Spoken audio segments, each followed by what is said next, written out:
নমস্কার আমার প্রিয় বন্ধুরা, ওয়েলকাম টু মৈত্রেয়ী ব্লগ। আজকে আমি তোমাদের কাছে শেয়ার করব ডিম ভাপা রেসিপি। এই ডিম ভাপা রেসিপি কিভাবে তৈরি করা যায় তোমরা নিশ্চয়ই ভিডিওটা প্রথম থেকে শেষ অবধি দেখতে থাকো। ভিডিওটা ভালো লাগলে নিশ্চয়ই তোমরা একটা সাবস্ক্রাইব করতে ভুলবে না। এছাড়া কমেন্টেও তোমরা আমাকে জানাবে কেমন লেগেছে তোমাদের এই ডিম ভাপা রেসিপি। এই ডিম ভাপা করতে গেলে প্রথমে আমি 4টে ডিম নিয়ে নিয়েছি। এরপরে জলের মধ্যে 4টে ডিমকে আমি সেদ্ধ করে নেব। সেদ্ধ করে নিয়ে এরপরে এখানে আমি মশলা বানিয়ে নিচ্ছি। 2 চামচ কালো সর্ষে নিচ্ছি,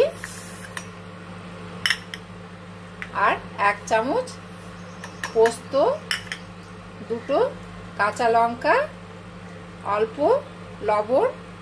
লবণ দিলে কি হবে, এই যে তিরকুট ভাবটা চলে যাবে, কালো সর্ষে যে তিরকুট একটা ভাব থাকে সেটা চলে যাবে। অল্প করে জল নিচ্ছি, জল দিয়ে এটাকে মিক্সিতে পেস্ট করে নেব। ভিডিওটা নিশ্চয়ই তোমরা আমার প্রথম থেকে শেষ অবধি দেখতে থাকবে। এখন এই ডিমগুলো সেদ্ধ হোক, পরে আবার তোমাদের কাছে ফিরে আসছি। দেখো ডিমগুলো কিন্তু সেদ্ধ করে নিয়ে অর্ধেক অর্ধেক করে কেটে নিয়েছি। এখানে একটা টিফিন বক্স নিয়েছি, দই নিয়েছি, আর সর্ষের তেল নেব। এই যে সর্ষের তেলটা প্রথমে অল্প করে এর মধ্যে মাখিয়ে নেব। এরপরে এখানে সর্ষে বাটা আছে, যেটা আমি সর্ষে, পোস্ত, কাঁচা লঙ্কা পেস্ট করেছিলাম, দিয়ে দেব। প্রথমে এভাবে ছড়িয়ে দিচ্ছি।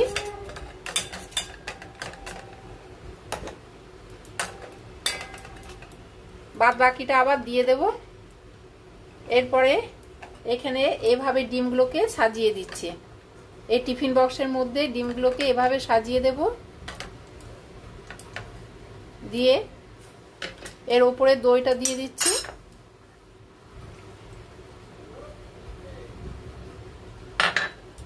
দই দিয়ে ভালো করে এভাবে মেখে দিচ্ছি।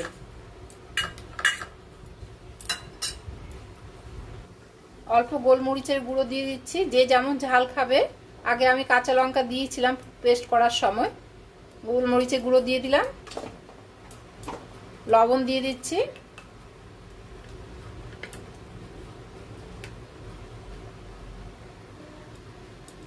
হলুদ অল্প করে ছড়িয়ে দিলাম, দিয়ে এটাকে এভাবে মেখে দিয়ে আবার এখানে সর্ষে, যেটা বাদ বাকি সর্ষে বাটাটা এর উপরে দিয়ে দেব। আবার এভাবে ছড়িয়ে দিচ্ছি।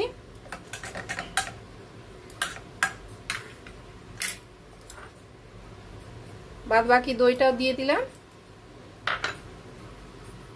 চেরা কাঁচা লঙ্কা 3টে, আর সর্ষের তেল একটু বেশি করে দিতে হবে।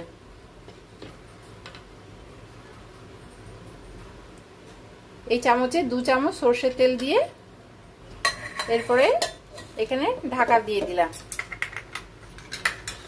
এই যে এখানে আমি কড়াই বসিয়ে দিয়েছি।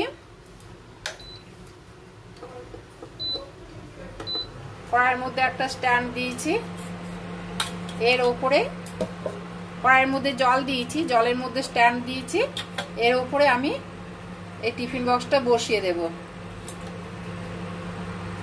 এরপর এই যে এখানে এই ঢাকনাটা ভালো করে চেপে দিয়ে দিচ্ছি, যাতে এটা ভালো ভাপে সেদ্ধ হয়ে যায়। এখন সেদ্ধ হবে 10 মিনিট। 10 মিনিট পরে আবার ঢাকনা খুলব। ঢাকনা খুললাম, 10 মিনিট হয়ে গেছে। ঢাকনা খুলে তোমাদেরকে দেখাচ্ছি। ঠান্ডা হয়ে গেছে, ঢাকনা খুললাম। দেখো কালারটা কেমন এসেছে। খেতেও কিন্তু খুব ভীষণ ভালো হবে। তোমরা নিশ্চয়ই বাড়িতে এইভাবে রেসিপিটা বানিয়ে ফেলবে। রেসিপিটা কেমন লাগলো তোমাদের কাছে তোমরা নিশ্চয়ই একটা কমেন্টে জানাবে। ভালো লাগলে নিশ্চয়ই তোমরা সাবস্ক্রাইব করতে ভুলবে না। পাশে যে বেল আইকন বা বেল বাটন আছে সেটা প্রেস করলে তোমরা আমার অন্যান্য রেসিপিগুলো দেখতে পেয়ে যাবে। আজকে এই পর্যন্ত, পরের রেসিপি নিয়ে আবার তোমাদের কাছে ফিরে আসবো।